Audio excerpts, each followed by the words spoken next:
Members of Congress, I have the high privilege and distinct honor of presenting to you the President of the United States.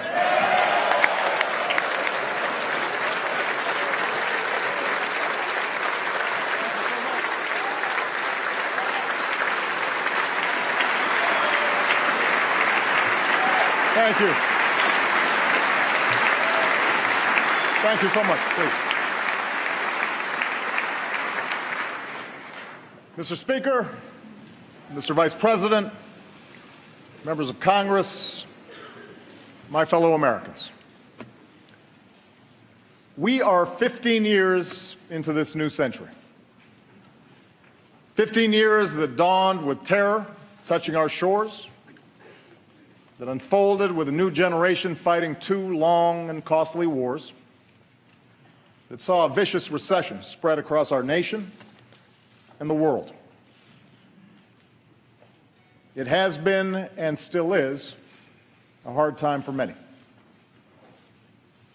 But tonight, we turn the page. Tonight, after a breakthrough year for America, our economy is growing and creating jobs at the fastest pace since 1999.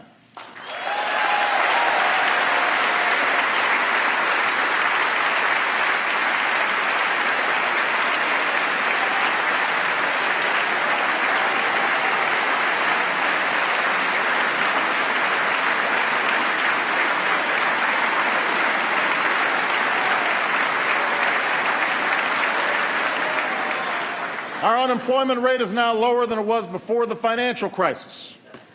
More of our kids are graduating than ever before. More of our people are insured than ever before.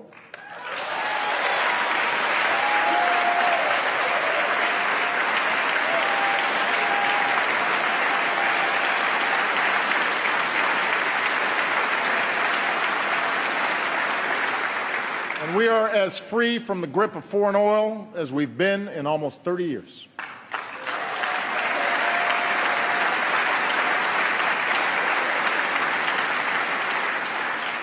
Tonight, for the first time since 9/11, our combat mission in Afghanistan is over.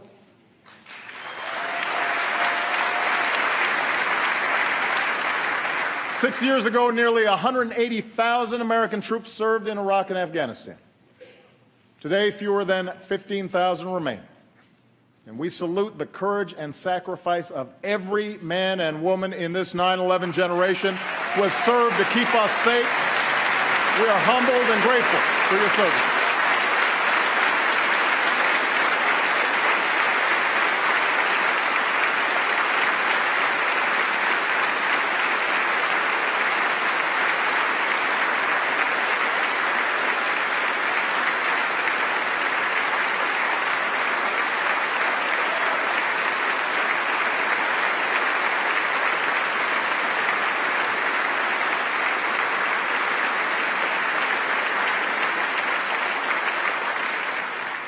America, for all that we have endured, for all the grit and hard work required to come back, for all the tasks that lie ahead, know this: the shadow of crisis has passed, and the state of the union is strong.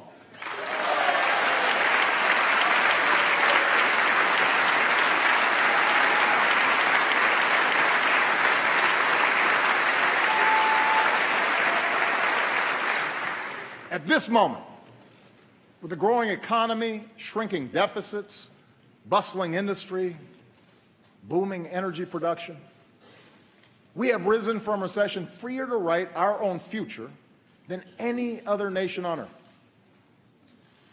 It's now up to us to choose who we want to be over the next 15 years and for decades to come. Will we accept an economy where only a few of us do spectacularly well? Or will we commit ourselves to an economy that generates rising incomes and chances for everyone who makes the effort?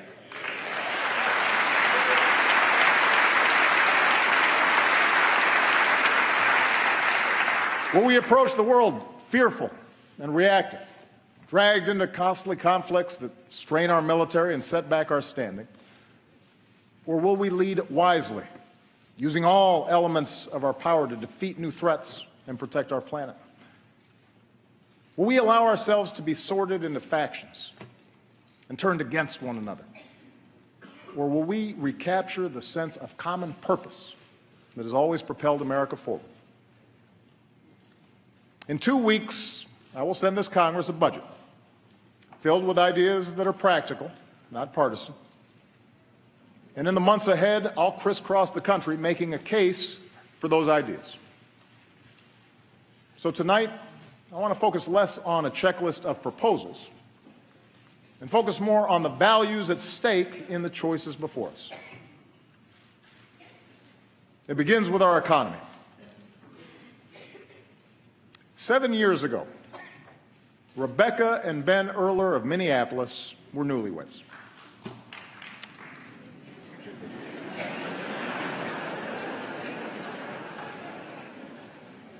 She waited tables, he worked construction. Their first child, Jack, was on the way. They were young and in love in America. And it doesn't get much better than that. If only we had known, Rebecca wrote to me last spring, what was about to happen to the housing and construction market. As the crisis worsened, Ben's business dried up, so he took what jobs he could find, even if they kept him on the road for long stretches of time. Rebecca took out student loans and enrolled in community college and retrained for a new career. They sacrificed for each other. And slowly it paid off. They bought their first home. They had a second son, Henry. Rebecca got a better job and then a raise. Ben's back in construction and home for dinner every night. It is amazing, Rebecca wrote, what you can bounce back from when you have to. We are a strong, tight-knit family who has made it through some very, very hard times. We are a strong, tight-knit family who has made it through some very, very hard times. America, Rebecca and Ben's story is our story. They represent the millions who've worked hard and scrimped and sacrificed and retooled.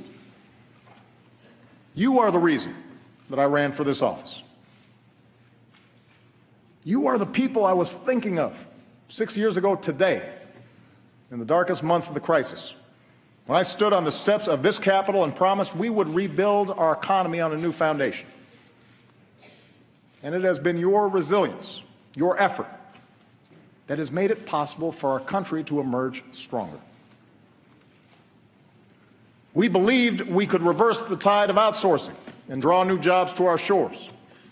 And over the past 5 years, our businesses have created more than 11 million new jobs.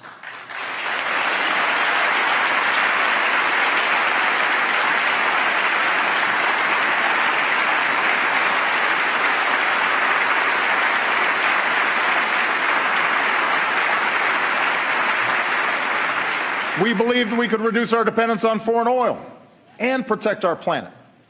And today, America is #1 in oil and gas. America is #1 in wind power. Every 3 weeks, we bring online as much solar power as we did in all of 2008. And thanks to lower gas prices and higher fuel standards, the typical family this year should save about $750 at the pump.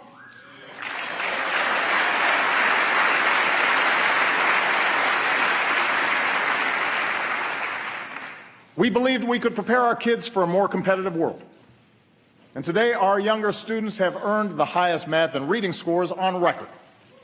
Our high school graduation rate has hit an all-time high.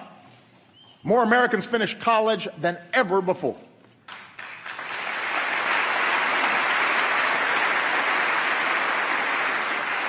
We believed that sensible regulations could prevent another crisis, shield families from ruin, and encourage fair competition.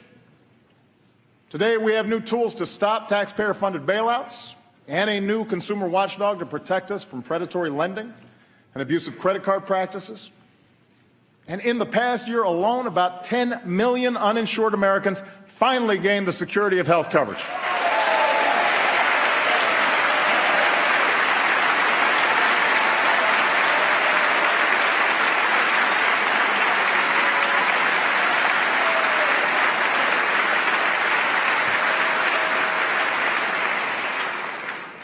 At every step, we were told our goals were misguided or too ambitious, that we would crush jobs and explode deficits. Instead, we've seen the fastest economic growth in over a decade, our deficits cut by 2/3, a stock market that has doubled, and healthcare inflation at its lowest rate in 50 years.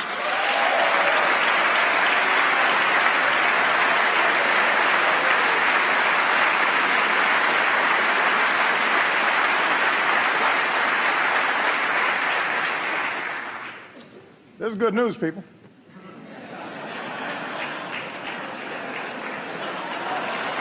So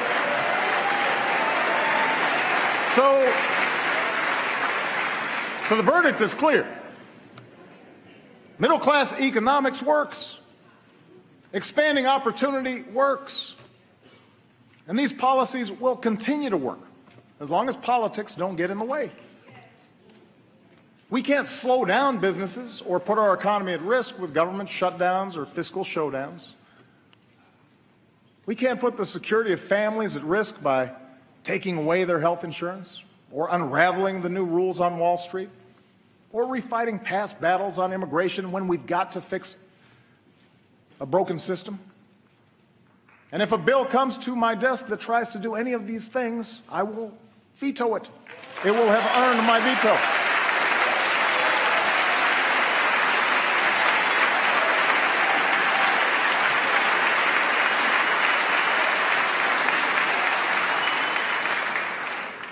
Today, thanks to a growing economy, the recovery is touching more and more lives. Wages are finally starting to rise again. We know that more small business owners plan to raise their employees' pay than at any time since 2007. But here's the thing. Those of us here tonight, we need to set our sights higher than just making sure government doesn't screw things up. The government doesn't halt the progress we're making. We need to do more than just do no harm. Tonight, together, let's do more to restore the link between hard work and growing opportunity for every American.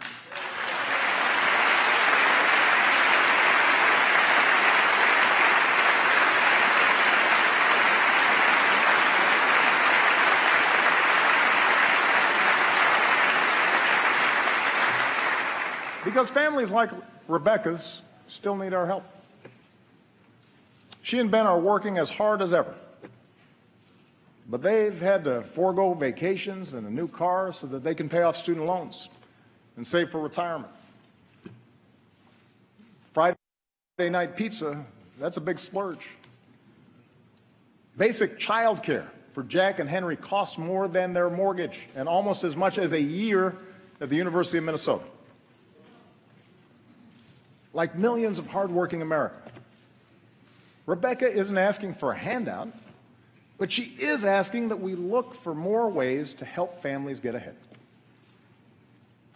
And in fact, at every moment of economic change throughout our history, this country has taken bold action to adapt to new circumstances and to make sure everyone gets a fair shot.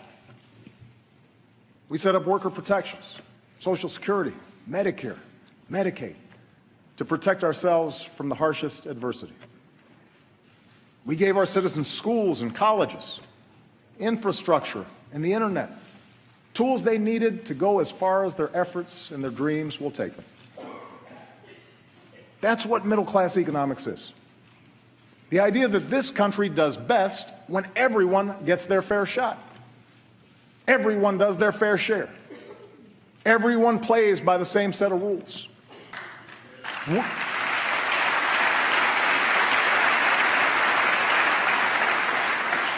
We don't just want everyone to share in America's success, we want everyone to contribute to our success. So what does middle-class economics require in our time? First, middle-class economics means helping working families feel more secure in a world of constant change. It means helping folks afford childcare, college, health care, a home, retirement. And my budget will address each of these issues, lowering the taxes of working families and putting thousands of dollars back into their pockets each year.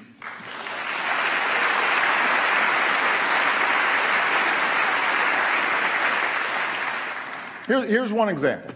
During World War II, when men like my grandfather went off to war, having women like my grandmother in the workforce was a national security priority. So this country provided universal child care. In today's economy, when having both parents in the workforce is an economic necessity for many families, we need affordable, high-quality child care more than ever.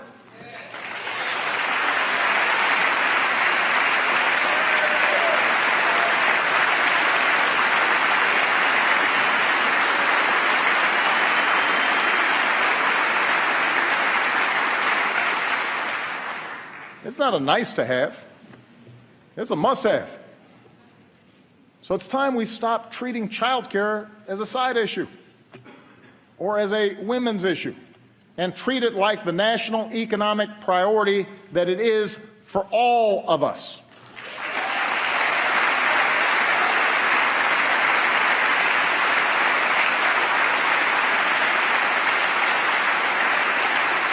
And that's why my plan will make quality child care more available and more affordable for every middle-class and low-income family with young children in America by creating more slots and a new tax cut of up to $3,000 per child per year.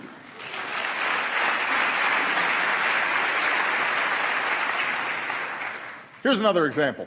Today, we are the only advanced country on earth that doesn't guarantee paid sick leave or paid maternity leave to our workers. 43 million workers have no paid sick leave. 43 million. Think about that. And that forces too many parents to make the gut-wrenching choice between a paycheck and a sick kid at home. So I'll be taking new action to help states adopt paid leave laws of their own. And since paid sick leave won where it was on the ballot last November, let's put it to a vote right here in Washington. Send me a bill that gives every worker in America the opportunity to earn 7 days of paid sick leave. That's the right thing to do. It's the right thing to do.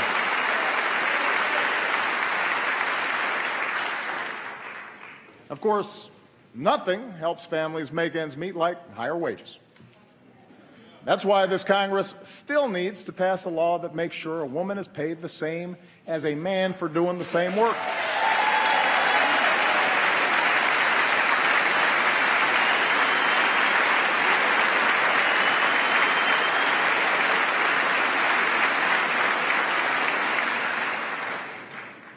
Missed. It's 2015. It's time. We still need to make sure employees get the overtime they've earned. And everyone in this Congress who still refuses to raise the minimum wage, I say this. If you truly believe you could work full-time and support a family on less than $15,000 a year, try it. If not, vote to give millions of the hardest working people in America a raise.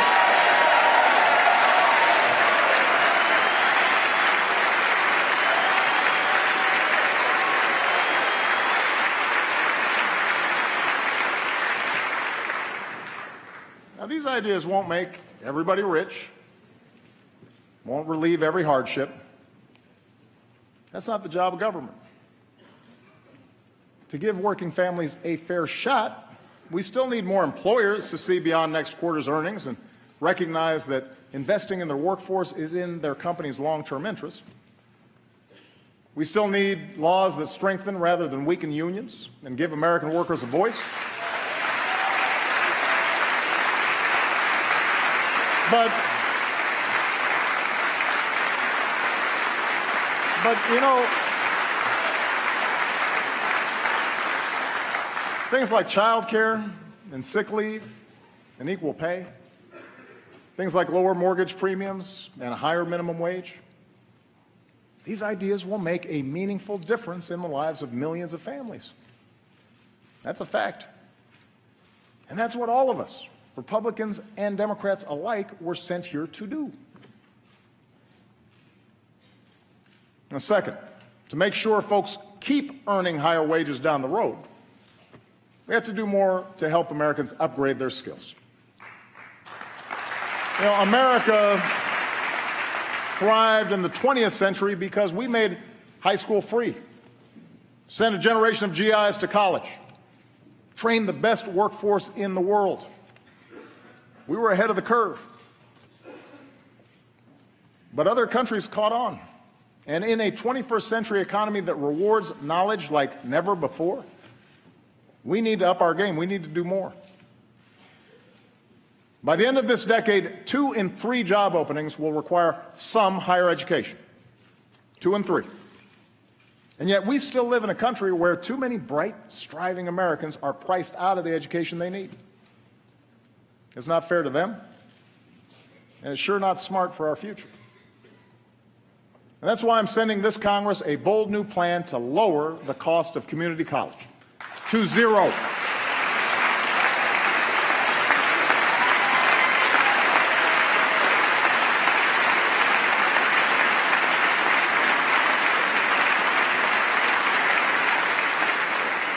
Keep in mind, 40% of our college students choose community college. Some are young and starting out. Some are older and looking for a better job. Some are veterans and single parents trying to transition back into the job market. Whoever you are, this plan is your chance to graduate ready for the new economy without a load of debt. Understand, you've got to earn it. You've got to keep your grades up and graduate on time. Tennessee, a state with Republican leadership, and Chicago, a city with Democratic leadership, are showing that free community college is possible. I want to spread that idea all across America so that 2 years of college becomes as free and universal in America as high school is today.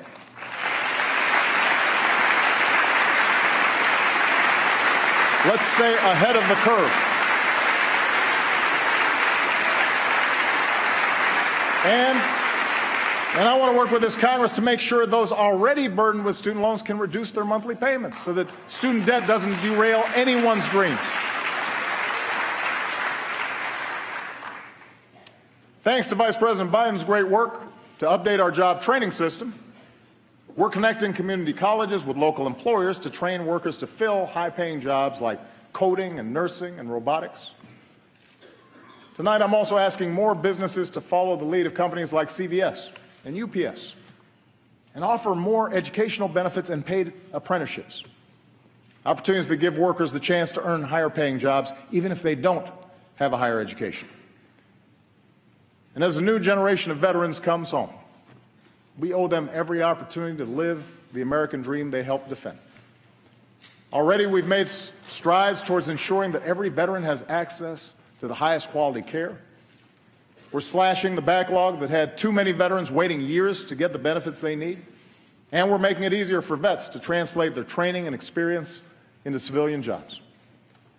And joining forces, the national campaign launched by Michelle and Jill Biden. Thank you, Michelle. Thank you, Jill. Has helped nearly 700,000 veterans and military spouses get a new job.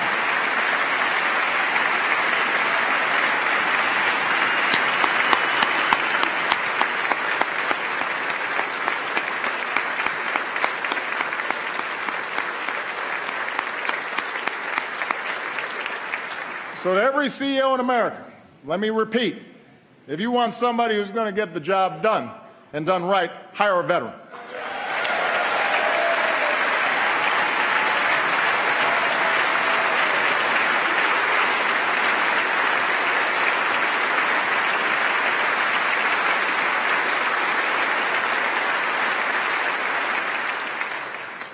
Finally, as we better train our workers, we need the new economy to keep churning out high-wage jobs for our workers to fill.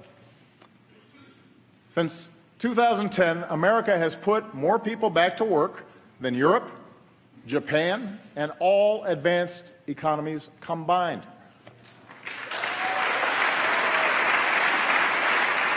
Our manufacturers have added almost 800,000 new jobs. Some of our bedrock sectors, like our auto industry, are booming. But there are also millions of Americans who work in jobs that didn't even exist 10 or 20 years ago. Jobs at companies like Google and eBay and Tesla. So no one knows for certain which industries will generate the jobs of the future. But we do know we want them here in America. We know that.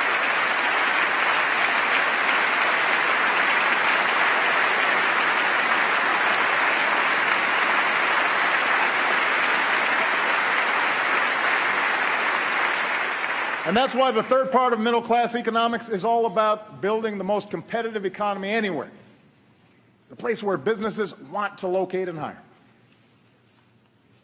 21st century businesses need 21st century infrastructure, modern ports and stronger bridges, faster trains, and the fastest internet.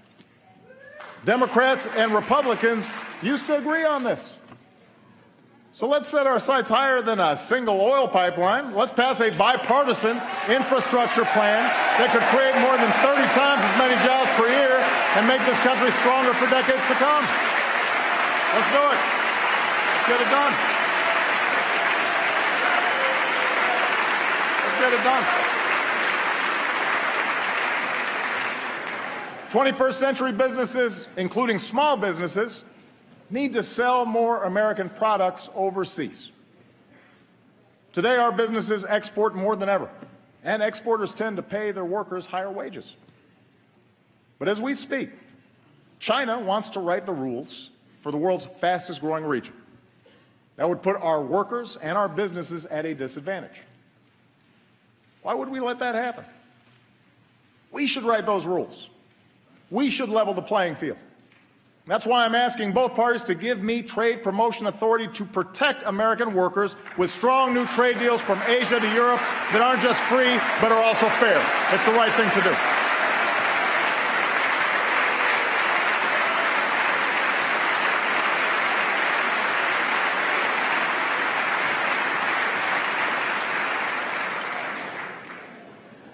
Look, I'm the first one to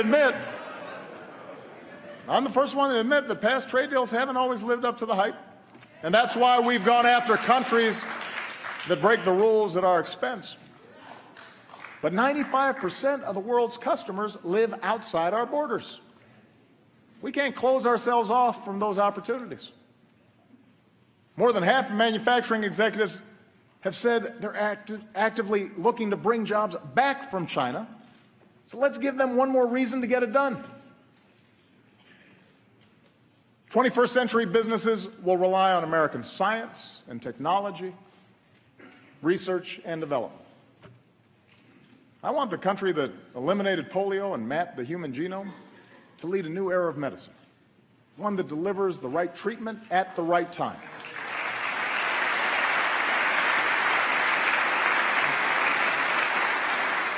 In some patients with cystic fibrosis, this approach has reversed a disease once thought unstoppable. So tonight I'm launching a new precision medicine initiative to bring us closer to curing diseases like cancer and diabetes, and to give all of us access to the personalized information we need to keep ourselves and our families healthier. We can do this.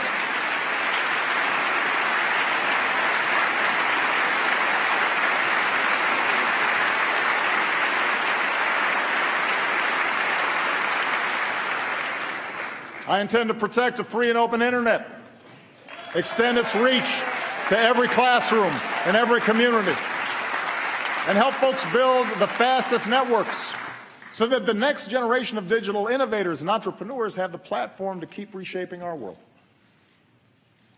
I want Americans to win the race for the kinds of discoveries that unleash new jobs, converting sunlight into liquid fuel, creating revolutionary prosthetics so that a veteran who gave his arms for his country can play catch with his kids again, pushing out into the solar system, not just to visit, but to stay. Now, last month, we launched a new spacecraft as part of a re-energized space program that will send American astronauts to Mars. And in 2 months, to prepare us for those missions, Scott Kelly will begin a year-long stay in space. So good luck, Captain. Make sure to Instagram it. We're proud of it.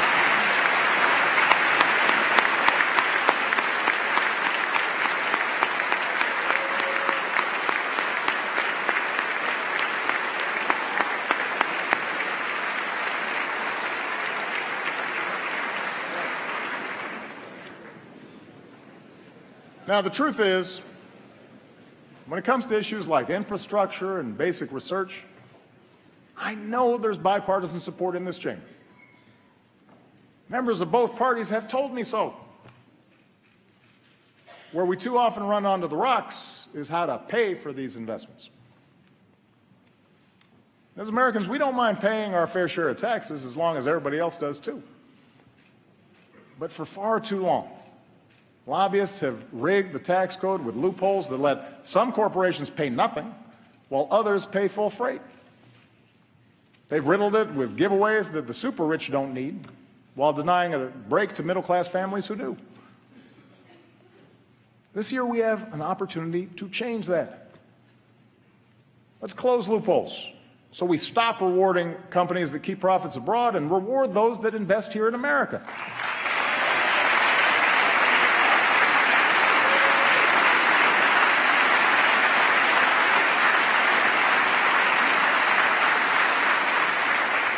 Let's use those savings to rebuild our infrastructure and to make it more attractive for companies to bring jobs home. Let's simplify the system and let a small business owner file based on her actual bank statement instead of the number of accountants she can afford.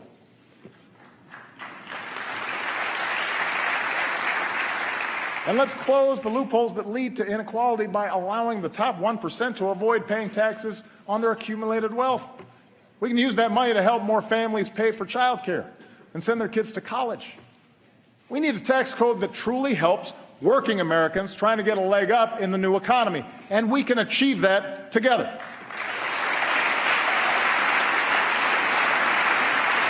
We can achieve it together.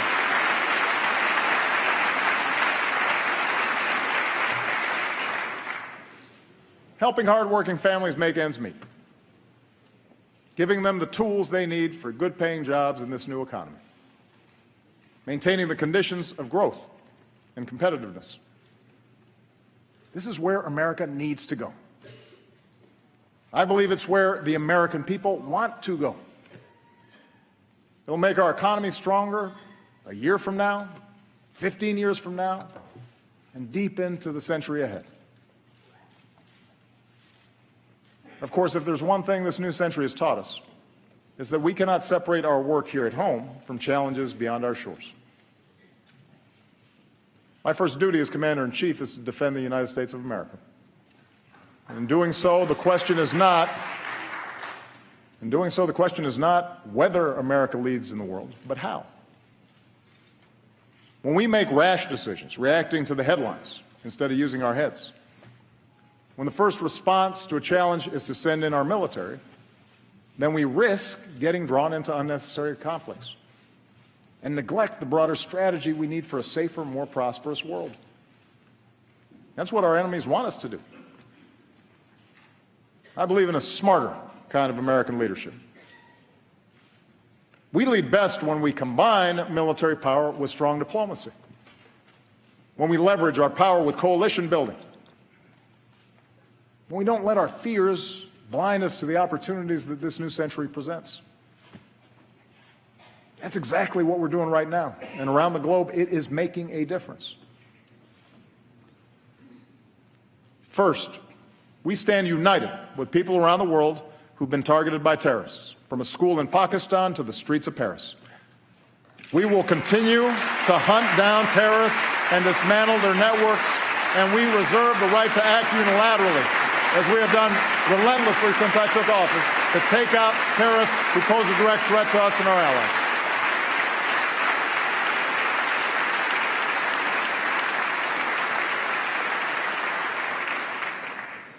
At the same time, we've learned some costly lessons over the last 13 years.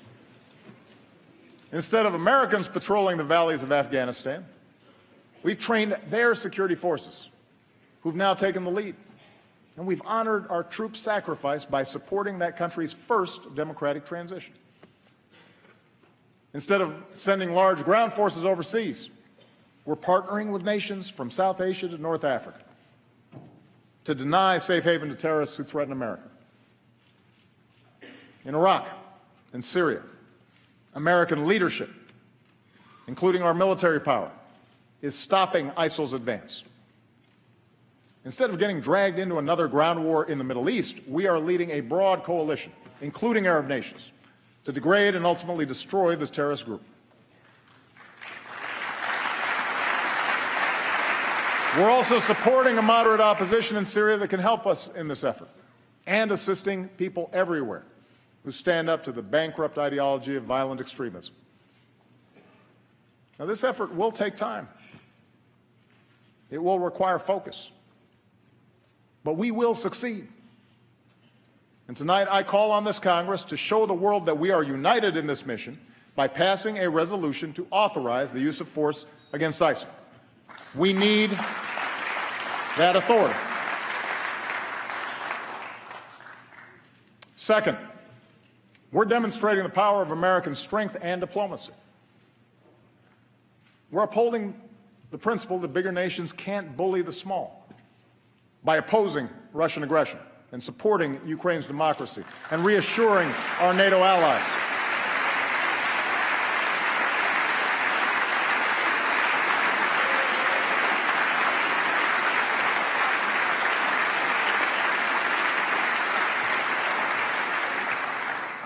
Last year, as we were doing the hard work of imposing sanctions, along with our allies, as we were reinforcing our presence with the frontline states, Mr. Putin's aggression, it was suggested, was a masterful display of strategy and strength. That's what I heard from some folks. Well, today, it is America that stands strong and united with our allies, while Russia is isolated with its economy in tatters. That's how America leads, not with bluster, but with persistent, steady resolve.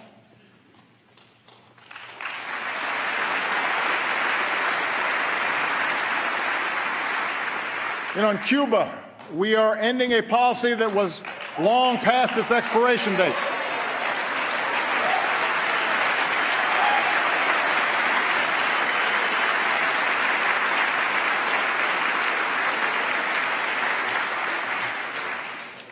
When what you're doing doesn't work for 50 years, it's time to try something new. And our shift in Cuba policy has the potential to end a legacy of mistrust in our hemisphere. It removes a phony excuse for restrictions in Cuba, stands up for democratic values, and extends the hand of friendship to the Cuban people. And this year, Congress should begin the work of ending the embargo. You know, as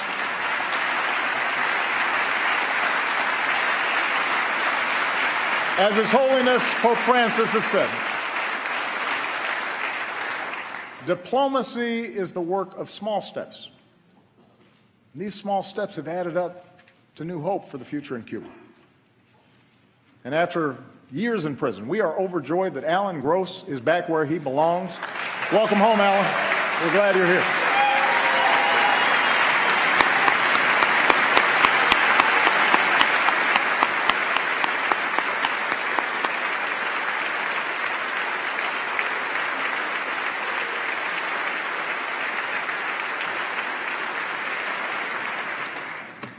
Our diplomacy is at work with respect to Iran, where for the first time in a decade, we've halted the progress of its nuclear program and reduced its stockpile of nuclear material.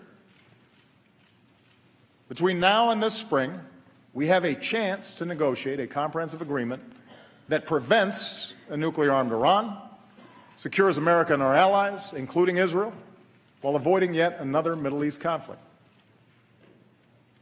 There are no guarantees that negotiations will succeed.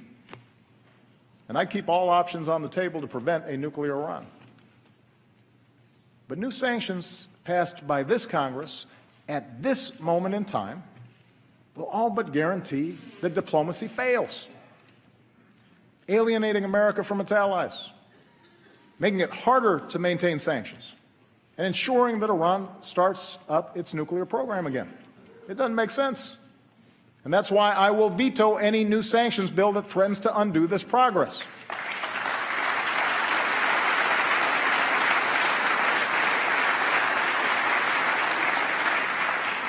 The American people expect us only to go to war as a last resort, and I intend to stay true to that wisdom.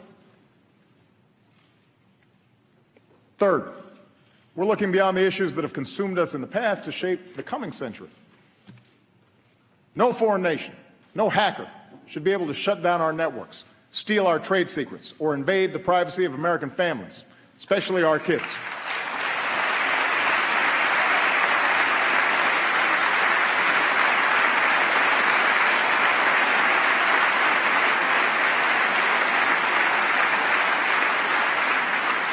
So we're making sure our government integrates intelligence to combat cyber threats, just as we have done to combat terrorism. And tonight I urge this Congress to finally pass the legislation we need to better meet the evolving threat of cyber attacks, combat identity theft, and protect our children's information. That should be a bipartisan effort.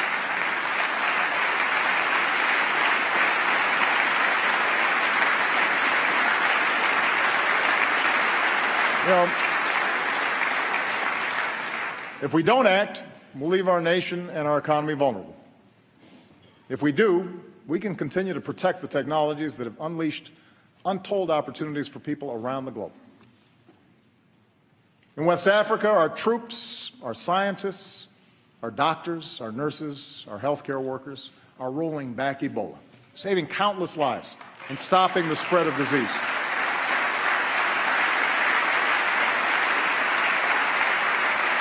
I could not be prouder of them.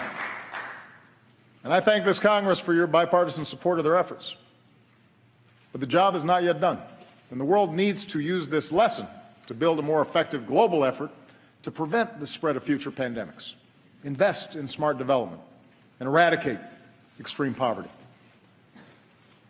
In the Asia-Pacific, we are modernizing alliances while making sure that other nations play by the rules in how they trade, how they resolve maritime disputes, how they participate in meeting common international challenges like nonproliferation and disaster relief. And no challenge poses a greater threat to future generations than climate change. –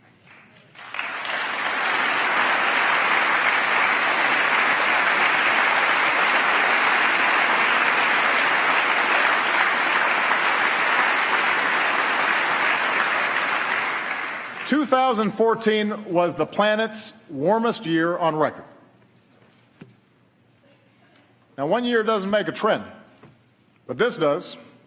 14 of the 15 warmest years on record have all fallen in the first 15 years of this century. I've heard some folks try to dodge the evidence by saying they're not scientists, that we don't have enough information to act. Well, I'm not a scientist either. But you know what? I know a lot of really good scientists at NASA and at NOAA and at our major universities. And the best scientists in the world are all telling us that our activities are changing the climate.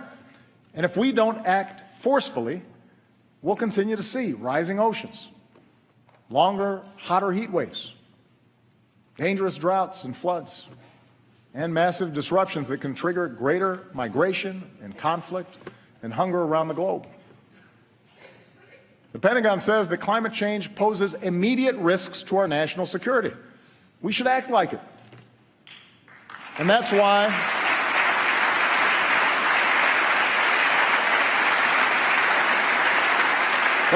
over the past 6 years, we've done more than ever to combat climate change, from the way we produce energy to the way we use it.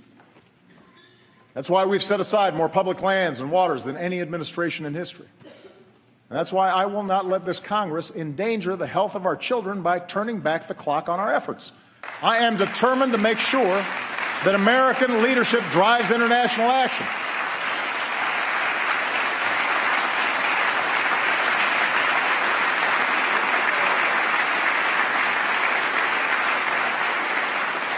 In Beijing, we made a historic announcement. The United States will double the pace at which we cut carbon pollution, and China committed for the first time to limiting their emissions. And because the world's two largest economies came together, other nations are now stepping up and offering hope that this year the world will finally reach an agreement to protect the one planet we've got. And there's one last pillar of our leadership, and that's the example of our values.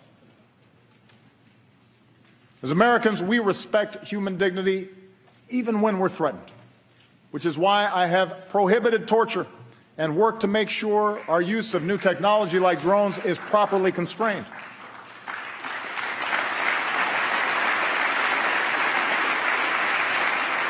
It's why we speak out against the deplorable anti-Semitism that has resurfaced in certain parts of the world. It's why we continue to reject offensive stereotypes of Muslims, the vast majority of whom share our commitment to peace. That's why we defend free speech and advocate for political prisoners and condemn the persecution of women or religious minorities or people who are lesbian, gay, bisexual, or transgender. We do these things not only because they are the right thing to do, but because ultimately they will make us safer.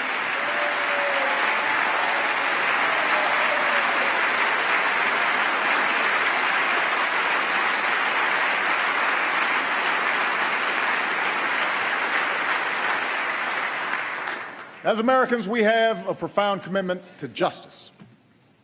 So it makes no sense to spend $3 million per prisoner to keep open a prison that the world condemns and terrorists use to recruit. Since I've been president, we've worked responsibly to cut the population of Gitmo in half. Now it is time to finish the job, and I will not relent in my determination to shut it down. It is not who we are. It's time to close Gitmo.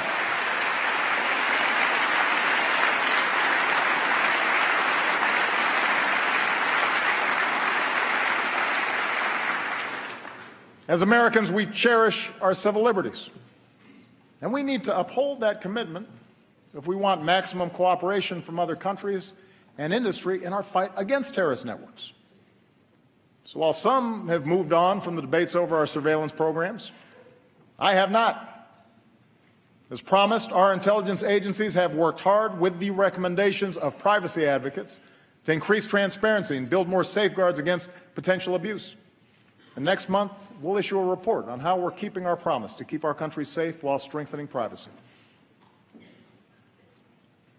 Looking to the future instead of the past. Making sure we match our power with diplomacy and use force wisely. Building coalitions to meet new challenges and opportunities. Leading always with the example of our values. That's what makes us exceptional. That's what keeps us strong. That's why we have to keep striving to hold ourselves to the highest of standards, our own. You know, just over a decade ago, I gave a speech in Boston where I said there wasn't a liberal America or a conservative America, a black America or a white America, but a United States of America. I said this because I had seen it in my own life, in a nation that gave someone like me a chance. Because I grew up in Hawaii, a melting pot of races and customs. Because I made Illinois my home. A state of small towns, rich farmland, one of the world's great cities, a microcosm of the country where Democrats and Republicans and independents, good people of every ethnicity and every faith, share certain bedrock values. Over the past 6 years, the pundits have pointed out more than once that my presidency hasn't delivered on this vision. How ironic, they say, that our politics seems more divided than ever. It's held up as proof, not just of my own flaws, of which there are many, but also as proof that the vision itself is misguided, naive, that there are too many people in this town who actually benefit from partisanship and gridlock for us to ever do anything about it. I know how tempting such cynicism may be, but I still think the cynics are wrong. I still believe that we are one people. I still believe that together we can do great things, even when the odds are long. I believe this because over and over in my 6 years in office, I have seen America at its best.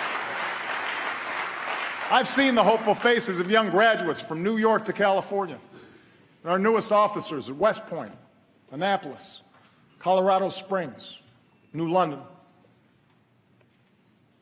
I've mourned with grieving families in Tucson, in Newtown, in Boston, in West Texas, in West Virginia. I've watched Americans beat back adversity from the Gulf Coast to the Great Plains, from Midwest assembly lines to the Mid-Atlantic seaboard. I've seen something like gay marriage go from a wedge issue used to drive us apart to a story of freedom across our country, a civil right now legal in states that 7 in 10 Americans call home.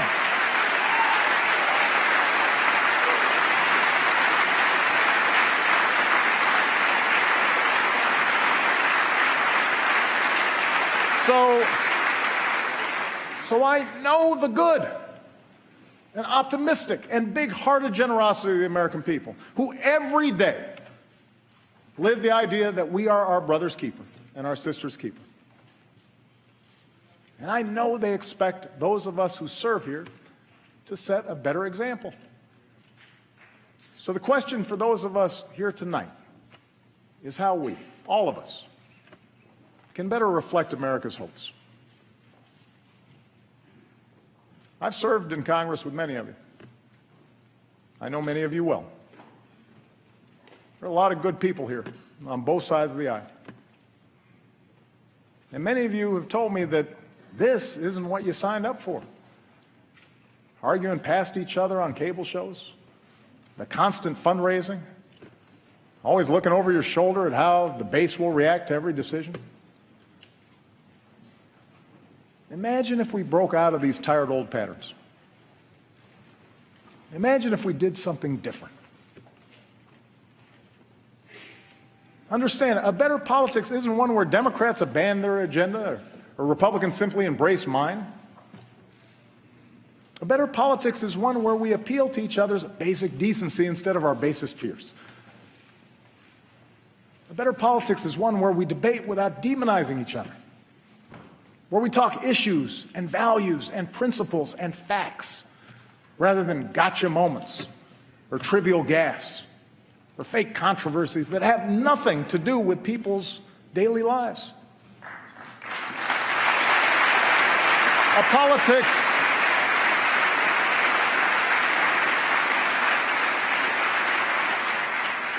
better politics is one where we spend less time drowning in dark money for ads that pull us into the gutter and spend more time lifting young people up with a sense of purpose and possibility, asking them to join in the great mission of building America.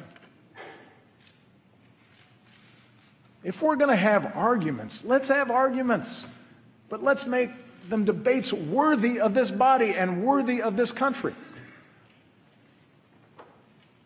We still may not agree on a woman's right to choose, but surely we can agree it's a good thing that teen pregnancies and abortions are nearing all-time lows and that every woman should have access to the health care that she needs.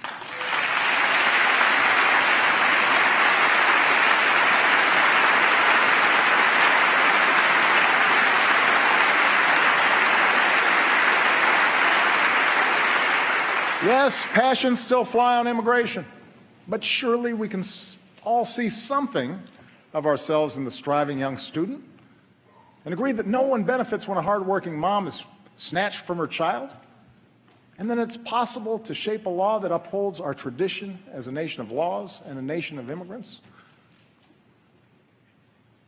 I've talked to Republicans and Democrats about that. That's something that we can share.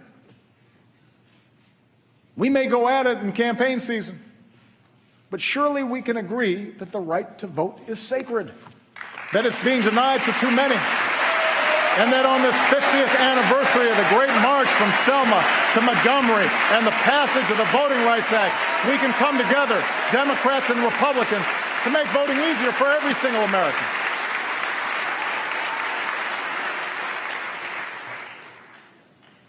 We may have different takes on the events of Ferguson and New York,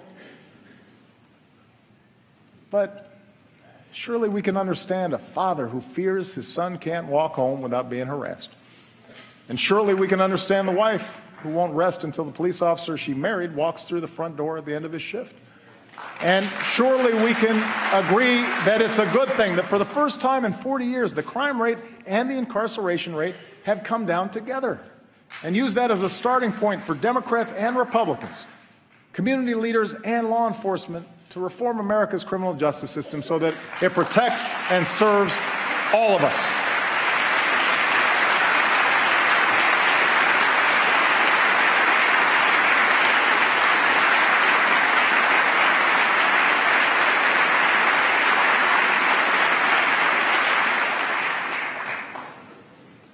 That's a better politics. That's how we start rebuilding trust. That's how we move this country forward. That's what the American people want. And that's what they deserve. I have no more campaigns to run.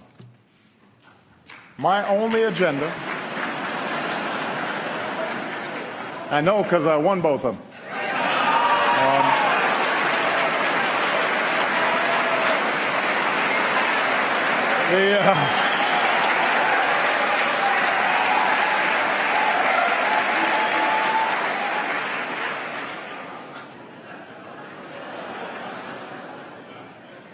My only agenda for the next 2 years is the same as the one I've had since the day I swore an oath on the steps of this Capitol: to do what I believe is best for America.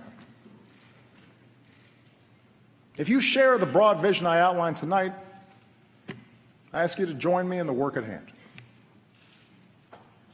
If you disagree with parts of it, I hope you'll at least work with me where you do agree. And I commit to every Republican here tonight that I will not only seek out your ideas, I will seek to work with you to make this country stronger.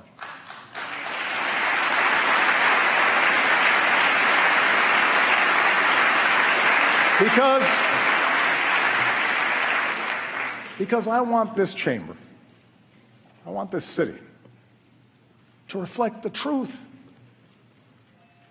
that for all our blind spots and shortcomings, we are a people with the strength and generosity of spirit to bridge divides, to unite in common effort, to help our neighbors, whether down the street or on the other side of the world.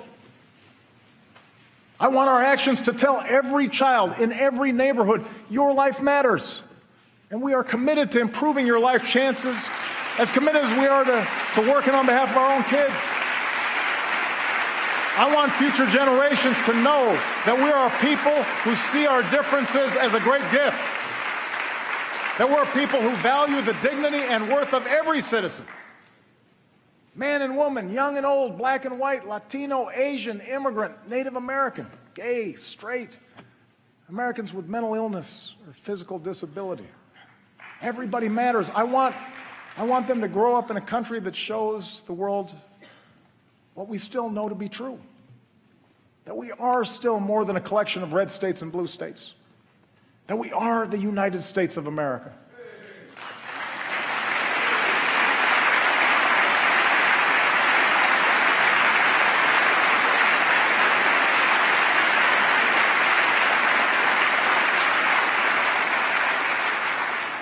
I want them to grow up in a country where a young mom can sit down and write a letter to her president with a story that sums up these past 6 years. It's amazing what you can bounce back from when you have to. We are a strong, tight-knit family who's made it through some very, very hard times. My fellow Americans, we too are a strong, tight-knit family. We too have made it through some hard times. 15 years into this new century, we have picked ourselves up, dusted ourselves off, and begun again the work of remaking America. We have laid a new foundation. A brighter future is ours to write. Let's begin this new chapter together. And let's start the work right now. Thank you. God bless you. God bless this country we love. Thank you.